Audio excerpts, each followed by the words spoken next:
The first stamps featuring King Charles III have just been unveiled by the Royal Mail. In keeping with tradition, the King is facing to the left in the image because, unlike the Queen's stamp, he chose not to wear a crown. The new stamps will go on sale from April the 4th.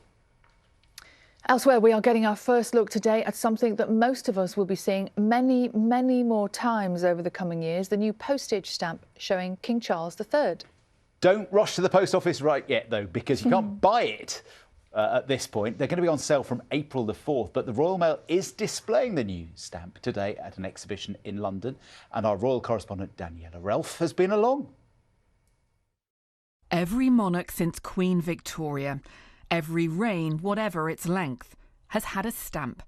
Symbols of a sovereign in our everyday lives, and there is about to be a new one.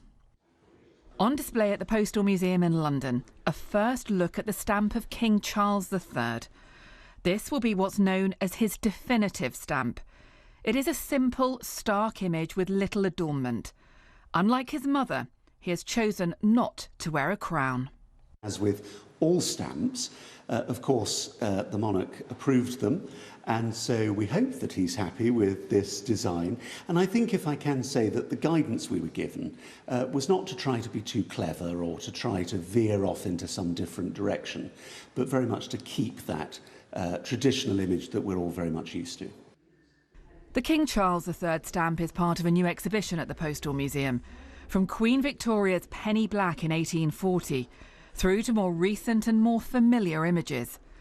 The definitive stamp of Queen Elizabeth II was unchanged for the last 55 years of her reign. It is believed to be the most reproduced work of art in history.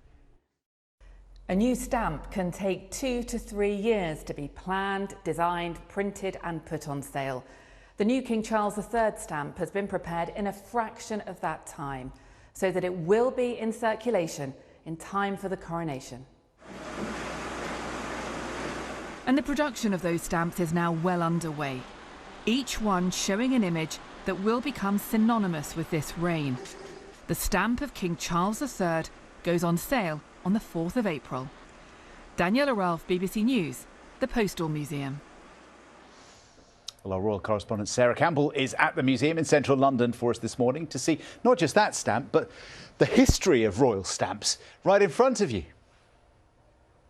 Yeah, good morning to you. Ready for a bit of royal philately? This is Queen Victoria. She was the first royal to feature on a stamp. This is not the penny black. This is the 2 penny blue, but equally priceless. In fact, potentially even more so because it's incredibly rare. Let's move on to the next one. And Chris Taft, who is the head of collections here. This, even more rare, completely priceless. Completely. This is Edward VII's stamp that was produced, but he died before it was issued, so all of the stamps were destroyed and only 2 copies survive anywhere in the world, both of them in the Postal Museum's collection. So if you've got one of these at home, then hold on to it. Now let's take us down here and let's have a look at all of the stamps. Really interesting fact, Britain is the only country that doesn't have to have its place name on the stamp. The image of the monarch is enough. The image of the monarch is enough. It's a privilege afforded to the country as the country that invented the postage stamp. Lovely. We've got King Edward VIII there, of course. We've got George VI, the Queen's father.